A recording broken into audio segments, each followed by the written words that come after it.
आज की वीडियो में हम दिल्ली सल्तनत में तुगलक वंश को पढ़ने वाले हैं। इससे पहले की वीडियो में हमने दिल्ली सल्तनत में सबसे पहले गुलाम वंश को पढ़ा। गुलाम वंश का शासनकाल 1206 से 1290 तक चलता है और गुलाम वंश का संस्थापक होता है कुतुबुद्दीन ऐबक। गुलाम वंश के बाद हमने पढ़ा खिलजी वंश।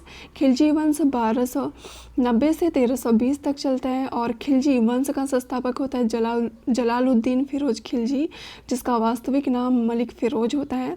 और आज हम दिल्ली सल्तनत में तुगलक वंश को पढ़ने वाले हैं, जिसका शासनकाल 1320 से 1414 तक चलता है और इसका संस्थापक होता है गयासुद्दीन तुगलक। ठीक है, और इसका वास्तविक नाम गाजी मलिक होता है। और गयासुद्दीन तुगलक का शासनकाल 1320 से 1325 तक चलता है। 1320 से 1325 तक चलता है और गयासुद्दीन तुगलक के द्वारा दिल्ली में तुगलकाबाद नामक एक शहर का निर्माण कराया जाता है। और ये तुगलकाबाद जो शहर इसने बनाया था, दिल्ली के समीप कुछ पहाड़ियाँ थी, वहाँ पर ये बनाता है और यहीं पर तुगलकाबाद में ही एक दुर्ग का निर्माण कराता है। ठीक है, ये जो दुर्ग होता है रोमन शैली में बना होता है और इस दुर्ग को ये रोमन शैली में बना होता है और इस दुर्ग को 56 कोट के नाम से भी जाना जाता है। ये जो दुर्ग यहाँ पर बनवाया गया गयासुद्दीन तुगलक के द्वारा तुगलकाबाद में, जो इसने शहर का निर्माण दिल्ली में कराया है, एक दुर्ग बनाया गया रोमन शैली में और इसे 56 कोट के नाम से भी जाना जाता है। ठीक है, और ये जो तुगलकाबाद है, यहीं पर गयासुद्दीन तुगलक का मकबरा है। ठीक है, गयासुद्दीन तुगलक का मकबरा कहाँ है? तुगलकाबाद, दिल्ली में। और गयासुद्दीन तुगलक के द्वारा कैनाल बनाएगी और आगे चल के हम दिल्ली सल्तनत में सर्वाधिक कैनाल बनाने का श्रेय फिरोज शाह तुगलक को जाता है।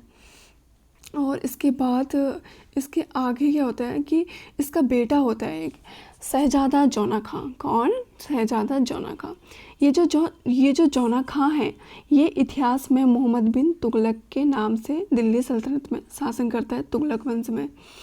और ये जो मोहम्मद बिन तुगलक है, जब तेलंगाना अभियान होता है तो इस दौरान गयासुद्दीन तुगलक मोहम्मद बिन तुगलक को भेजता है।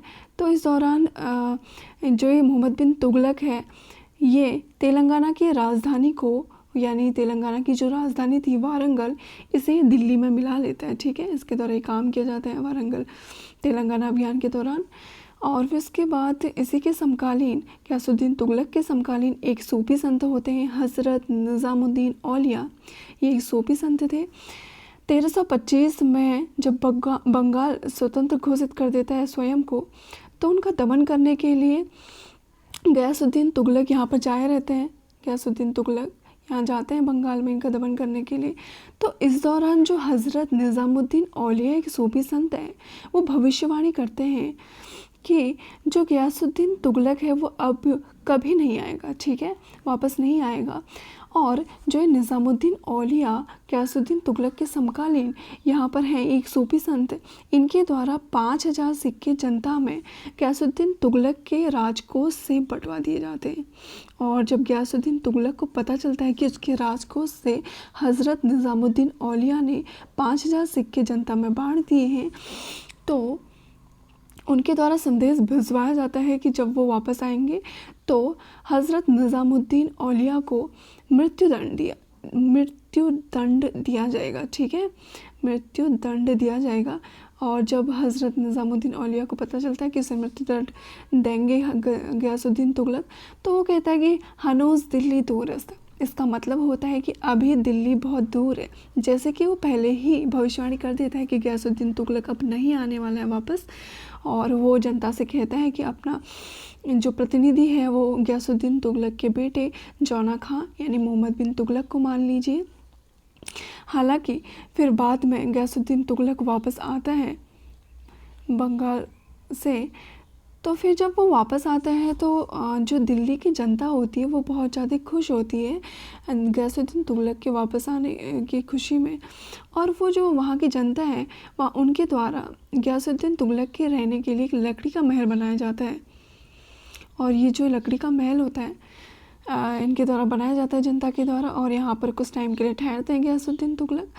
और फिर ये जो लकड़ी का महल है वो कुछ टाइम बाद गिर जाता है और यहीं पर गयासुद्दीन तुगलक की मृत्यु हो जाती है, ठीक है, लकड़ी के महल के गिरने से। फिर आगे चल के जो है इसका बेटा था जौना खान, ये गद्दी संभालता है, मोहम्मद बिन तुगलक शासक बनता है और इसका शासनकाल 1325 से 1351 तक चलता है।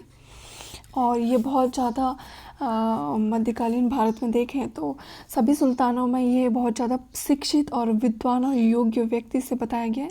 लेकिन मोहम्मद बिन तुगलक की अपनी सनक भरी योजनाओं, क्रूर कृत्यों एवं दूसरों के सुख दुख के प्रति उपेक्षा का भाव रखने के कारण जो ये मोहम्मद बिन तुगलक है, ठीक है, इसे स्वप्नशील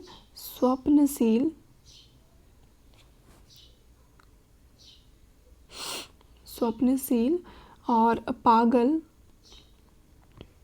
और रक्त पिपासु सुल्तान के नाम से जाना गया है, ठीक है, किसे जाना गया है, रक्त पिपासु स्वप्नशील और पागल सुल्तान के नाम से वो जाना गया है मोहम्मद बिन तुगलक को।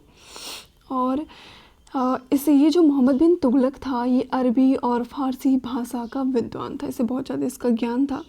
और इसके ही शासनकाल में, मोहम्मद बिन तुगलक के शासनकाल में ही 1333 में एक अफ्रीकन ट्रैवलर होते हैं इब्न बतूता, ये भारत में आते हैं और इनके द्वारा एक बुक लिखी जाती है, रेहला इनके द्वारा एक बुक लिखी जाती है। और ये मोहम्मद बिन तुगलक के शासनकाल में भारत आते। कभी कभी पूछा जाता है कि जो इब्न बतूता है ये कहाँ से आया था, तो ये मोरक्को से आए थे और इनके द्वारा लिखी गई बुक का नाम रेहला है, जो मोहम्मद बिन तुगलक के शासनकाल में बताती है। और ये मोहम्मद बिन तुगलक के शासनकाल में आते हैं। और फिर मोहम्मद बिन तुगलक के शासनकाल में ही हरियर और बुक्का नाम के दो व्यक्ति होते हैं, दोनों भाई होते हैं, इनके द्वारा ही इनके शासनकाल के टाइम पर ही विजयनगर साम्राज्य की स्थापना की जाती है, इसको हम आगे पढ़ेंगे। और मोहम्मद बिन तुगलक के द्वारा अपनी राजधानी को देवगिरी से दौलताबाद स्थानांतरित किया जाता है, ठीक है।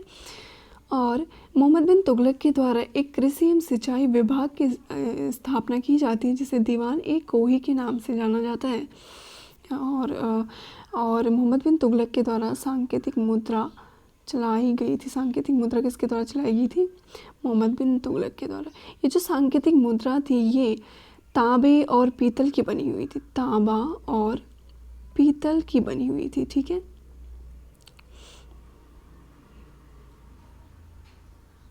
पीतल की बनी हुई थी। और ये जो मुद्राएं थी, ये जो मुद्राएं सांकेतिक मुद्रा थी, इनका जो मूल्य था वो चांदी के जो सिक्के थे उनके मूल्य के बराबर ही इनका मूल्य रखा गया था।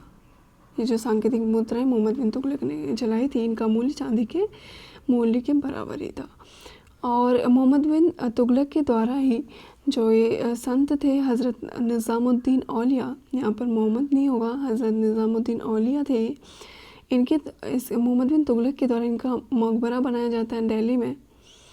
और सती प्रथा को मोहम्मद बिन तुगलक ने प्रतिबंधित करने का प्रथम बार प्रयास किया था। फिर आगे चल के इसकी मृत्यु हो जाती है 1351 में, ठीक है। यहाँ पर इसका शासनकाल खत्म हो जाता है और इसके बाद शासन करता है कौन? फिरोज शाह तुगलक, जिसका शासनकाल चलता है 1351 से 1388 तक। इसे इतिहास में कल्याणकारी शासक के नाम से जाना गया है। इसके द्वारा 6 नगरों की स्थापना की गई। और ये जो 6 नगर हैं इनके नाम है हिसार, जिसे फिरोज़ा के नाम से भी जाना जाता था, और फतेहाबाद, फिरोज़पुर शहर, फिरोज शाह कोटला जो दिल्ली में है, इसे अरुण जेटली स्टेडियम के नाम से भी जाना जाता है, जौनपुर, ये इसने 6 नगर बसाए थे।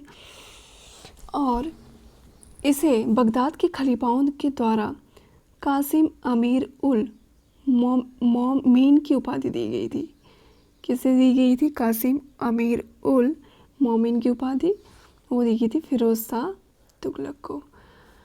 और फिर इसके शासनकाल में इसने सबसे ज़्यादा सर्वाधिक कैनाल इसके द्वारा बनाई गई थी फिरोज शाह तुगलक के द्वारा।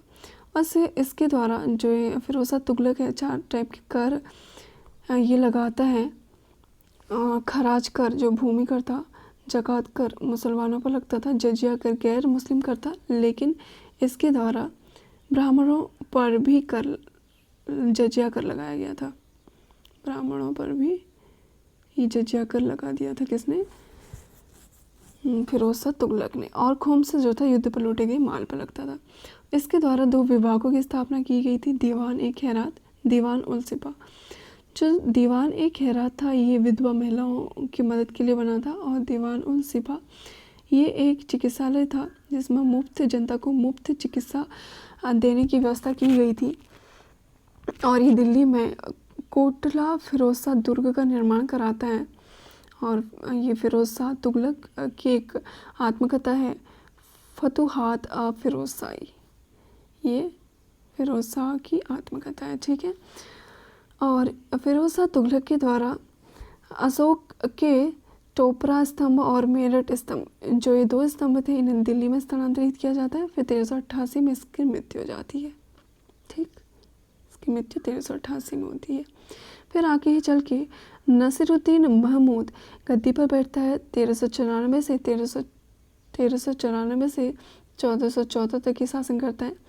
और इसके ही शासनकाल में 1398 ईस्वी में तैमूर का आक्रमण हो जाता है। यह तुगलक वंश का अंतिम शासक होता है और इसकी मृत्यु 1414 में होती है। जब तैमूर आक्रमण होता है तो तैमूर लंग का एक सेनापति होता है खिज्र का, वह तैमूर आक्रमण की मदद कर रहता है तैमूर लंग की। और आगे चल के जो एक खिज्र का है 1414 में, फिर तुगलक वंश के बाद जब इनका वंश ख़त्म हो जाता है तो ये दिल्ली सल्तनत में सैयद वंश की स्थापना कर देते हैं। और हम तुगलक वंश के बाद पढ़ते हैं सैयद वंश को, ठीक है। इस सैयद वंश को हम आगे की वीडियो में पढ़ेंगे। आज की वीडियो में हमने तुगलक वंश को कंप्लीट किया और आगे की वीडियो में हम सैयद वंश को पढ़ेंगे। वीडियो को यहीं ख़त्म करते हैं। धन्यवाद।